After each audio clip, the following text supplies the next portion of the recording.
Hi everyone, thank you all for listening to this presentation. My name is Manon Ramel and I'm a postdoc at the University of Cincinnati. And so today I'm going to talk about a probabilistic characterization of blending with LSST and application to cluster lensing cosmology.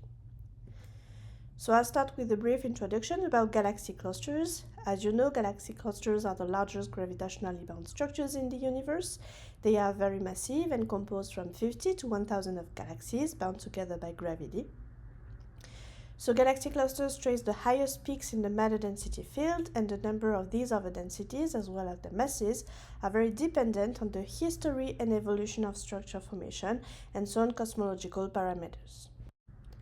They can be studied through the counting per bins of mass and redshift, which depends on the halo mass function and on a volume term. And so the halo mass function, which is plotted here on the right, is very dependent on two key cosmological parameters, omega and sigma 8, and so can be used to infer them. However, to measure this halo mass function, we need to know the masses of galaxy clusters, and since they cannot be measured directly, we need to rely on some proxies. So the first one that we can think about is the richness, which gives the number of member galaxies within a galaxy cluster and which is directly linked to its mass through a mass-richness relation. And we can also think about the weak gravitational lensing effect. So as you may know, by measuring the distorted shapes of background galaxies, we can recover a lensing profile, such as the profile that you can see here on the right. Then we can fit this profile in order to have an estimate of the mass of the foreground mass at the origin of the distortions, and so the masses of galaxy clusters in this context. However, since the weak gravitational lensing signal is very small, we need to measure the shapes of a very large number of galaxies to detect it. And this will be possible thanks to the Vera C Rubin Observatory. So the Vera C Rubin Observatory is located in the Cerro Pachón Desert in Chile. It contains the world's largest camera ever created, which is so big that it has the size of a typical small car. And it has also a huge field of view that allows to fit about 42 times the size of the moon in one image. And so this observatory will conduct the Legacy Survey of Space and Time, or LSST, which is a wide, deep and fast optical survey that will last 10 years and which is expected to start very soon. So LSST will observe about 18,000 square degrees of the southern sky, and this will allow the observation of a large number of galaxies and galaxy clusters. And so this is one of the first Rubin LSST images that have been released in June 2025. As you can see, this image is absolutely gorgeous and very detailed, with actually all the points here are galaxies. But since this image is very deep and precise and detailed, if you zoom in some part of this image, you will observe that the galaxies are overlapping on the image. This effect is called blending, and basically you can see that blending is everywhere. So blending depends on two different things. So first, the depth of observation of a given survey. So here, for example, you have an image taken by SDSS, and we can compare it with the same portion of the sky seen by HSC, which has a greater depth of observation, and so we can clearly see this effect of blending in the HSC image. Blending is also caused by the size of the PSF, so again we can compare a simulated image from the Roman Space Telescope with a simulated image from LSST, which is a ground-based survey, and so that is impacted by the Earth atmosphere. So we can clearly see that some galaxies in the LSST images will be blended in comparison to Roman images. So we can distinguish two different cases of blends. So first, the recognized blends, when two or more galaxies overlap significantly but still are detected as individual objects. For those blends, we can use what we call deblenders, and the official and current LSST deblender is called Scarlet. And the proportion of estimated recognized blends for LSST is about 40%. However, sometimes, for all the reasons I told you before, the galaxies are so overlapping that they are not even recognized as a blend. Those are the unrecognized blends, and these blends are the most problematic ones, since by definition they won't even be identifiable as such in LSST data, and so no algorithm can at the moment efficiently correct for those blends. Their proportion is estimated to be around 20% for LSST, leading about 60% of the galaxies that will be impacted by blending in LSST. So you can understand that blending is a real issue, since it will first induce the non-detection of many galaxies all over the sky, especially due to unrecognized blends, but it will also prevent the measurements of individual galaxies' properties, such as their shapes or their redshifts. And so, of course, this will be the case everywhere in the field, but we can expect blending to be even more present in galaxy cluster fields, where the density of galaxies is higher. And so this presentation focuses on the impact of blending on weak lensing measurements induced by massive galaxy clusters, and so its potential impact on galaxy cluster mass estimates and on cosmological parameters. And so now I'm going to talk about identification of blends in LSST. So since unrecognized blends won't be identifiable as such in LSST data, in order to mitigate their impact, we can rely on simulations instead. So in simulations, we can have access to the true information about the input galaxies that we can use in order to generate realistic images of the sky.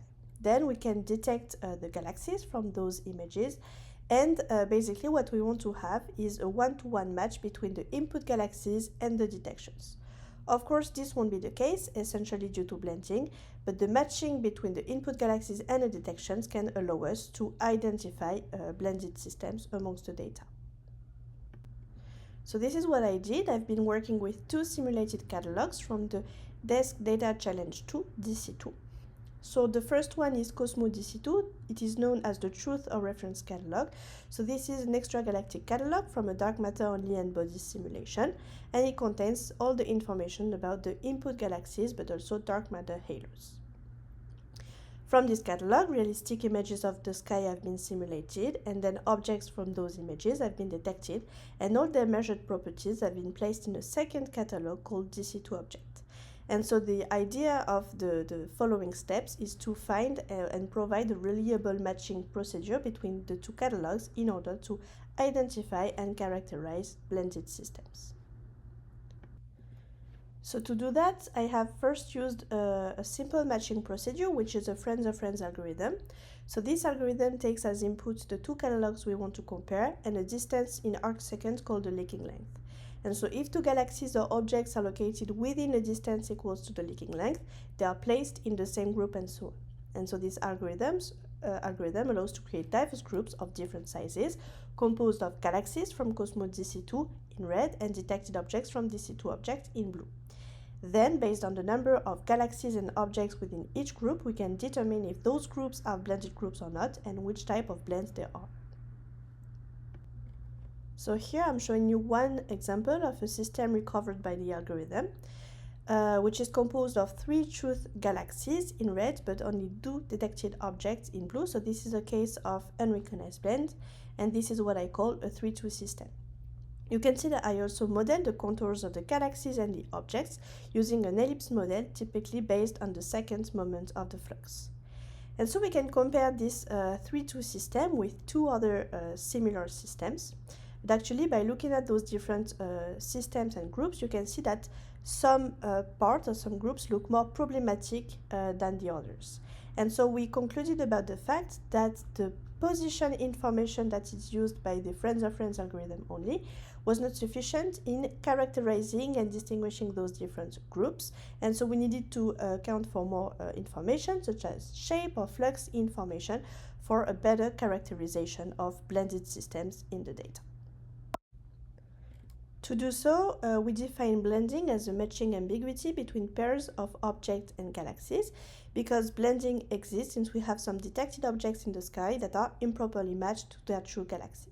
So if we could have a probabilistic way of characterizing pairs of objects and galaxies, we could use these relative probabilities of matching in the entropy formula, which is the typical Shannon entropy. And so we could answer the question, how can we quantify this kind of group disorder with the entropy? So this is what we did. We defined the relative probabilities of matching between pairs of objects and galaxies to be proportional to the overlap surface between the two ellipses, weighted by the difference in magnitude, so that we can also take into account this quantity and penalize the matching between objects and galaxies that have very different magnitudes. We can compute the relative probabilities of matching for every galaxy in the group and use them in the entropy formula, which is in this context called the blending entropy. So the blending entropy is a score attributed to each detected object that characterizes how well it is matched to its true galaxy, and so that characterizes, in a sense, blending. And so to test the discriminative power of this new metric, I decided to compute it for very specific systems amongst the data, what I have called the good and bad system. So in a good system, you can see that the detected object is very well matched to its true galaxy because they overlap well and they have similar magnitude. On the contrary, in a bad system, we cannot obviously attribute the detected object to one or the other galaxy of its group. And so I have computed the entropy for those different systems, and you can see that as expected, the entropy for good systems is very low in comparison to the entropy for bad systems. But we wanted to find a cut on this blending entropy that will allow to isolate and separate good and bad systems.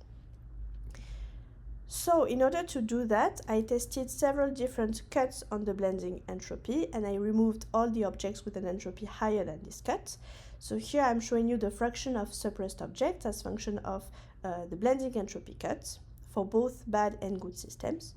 So what we can see here is that using a cut of about 0.2 would allow to remove almost entirely the bad systems from the data because we have a fraction of suppressed objects which is close to 1, while keeping a very good proportion of good systems because we are removing about 10% of them. So if I do that with my current choices, I am cutting about 25% of the detected objects, but those are expected to be strongly impacted by blending, such as the object that you can see here on the right. And so then I decided to compare the blending entropy with some catalogs observables. So first with the magnitude. I'm showing you the fraction of objects with a high entropy score as function of their magnitude in I band, and I did that for different cuts on the blending entropy just to compare. And what we can see is that when we look at finer magnitudes, we reach higher fraction of blended objects. I did the same for the blendedness. So the blendedness is a quantity that is measured directly on the images and that characterizes how much the luminous flux of an object is affected by its neighbors. So this is an object versus object metric, and we can clearly see this correlation between the blending entropy and the blendedness. Finally, I also did it for the density. And so we can say that, as expected, objects with a high entropy score are typically fainter, they have a higher blendedness value, and they are located in denser environments. I also compared the blending entropy with the measurement errors on the ellipticity and on the redshifts, and we can see that objects with a high entropy score exhibit more degraded shape and redshift estimates. I also wanted to show you an application to LSST commissioning data that was led by Samuel Mesquita. So the idea of this work was to use the commissioning data from the commissioning camera ComCam, which is a smaller prototype version of the LSST camera that I've shown you before, with only 9 CCDs but very high quality images. And so in order to compute the blending entropy, as I said before, we need to rely on truth or reference information, and in the context of real data, we can use space-based observations because they are not impacted by the Earth's atmosphere and so less impacted by blending. So the idea of this work was to use the LSST commissioning DP1 data in comparison with Euclid and HST data. We worked in the ECDFS field of about 0.3 square degrees. And so here are the results. You have the comparison between real data and simulated data. So what we can see is that there is a good agreement between both data sets, even if it's a little bit noisier for real data. But this work shows that the blending entropy can be effectively applied to real data in order to adopt some mitigation strategy. And so finally, in the last part, I will talk about an application to cluster lensing cosmology. So in order to constrain cosmological parameters, I am working with the weak gravitational lensing effect around DC2 dark matter halos, not around galaxy clusters, so I can get rid of the detection of galaxy clusters and simplify the model. And in order to attribute richness to each dark matter halos, I am sampling a fiducial mass richness relation that you can see here on the right.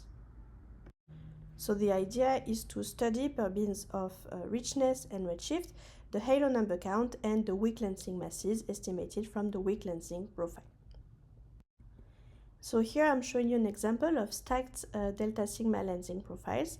So the profile in orange corresponds to the profile measured by using the galaxies from Cosmo DC2, so this is the reference. The blue one was measured by using the detected objects from DC2 objects, so it corresponds to the observations. And finally, since I want to study the impact of blending on those profiles, I have removed highly blended sources from the data using this cut on the blending entropy, and I have re-estimated the profile obtained, and this is the red curve. So as you can see, removing highly blended sources allows to shift the profile upwards, so we are getting closer to the reference profile in orange, and so we are getting closer to the true halo mass. But this was just an example. As I was saying before, I am working within beams of richness and redshift. So here you can see the several beams that I have used. So it's a little bit noisier, especially at high redshifts, but basically the same conclusions as before can be observed in almost all the beams. And so then I can fit the different profiles in order to recover estimates of weak lensing masses. So here I am showing you the weak lensing masses estimated from the Cosmo DC2 profiles in orange as function of the true mean halo masses within each beam. I did the same for the DC2 object profiles with blends, and so you can see that the masses are biased low, typically due to blending. And finally, by using this cut on the blending entropy, you can see that we are partially correcting for the previous effects. And so finally, I have everything to do this joint cosmological analysis between number count and weak lensing masses. So here I am showing you the constraints for the three previous cases, so again with the same colors. So the first two columns correspond to the cosmological parameters, and the others correspond to the mass richness relation parameters. But since I'm interested in the impact of blending on cosmology, we are focusing on these omega m and sigma 8 contours. So you can see that the DC2 object contours in blue are shifted toward higher omega m and lower sigma 8 values compared to Cosmo DC2 in orange, with a bias of about 3 sigma. But this bias can be partially corrected using this cut on the blending entropy, and so I am showing that the blending entropy can be effectively used in order to mitigate the impact of blending on cluster lensing measurement and cosmology. And so to conclude, I have developed this new matching method in order to identify blended systems among simulated LSST data. So this method uses relative probabilities of matching and a new metric called blending entropy. I have shown that this entropy was efficient in separating highly versus well-matched systems, and thanks to that, I was able to study the impact of blending on cluster lensing profiles. So I have shown that the profiles were biased low, essentially due to blending, but the masses could be partially recovered by removing highly blended sources using these cuts on the blending entropy. And so I was able to provide the first study on the impact of blending on cluster lensing cosmology and cosmological parameters. So the next step of this work will be to apply this metric to real data and to provide mitigation strategies calibrated on overlapping sky area with LSST and space-based observations, such as the ongoing work I have presented that combines LSST, ComCam data and Euclid HST data. And we can also apply this blending entropy metric to other cosmological probes, such as the 3 times 2 points correlation function. Thanks a lot for your attention.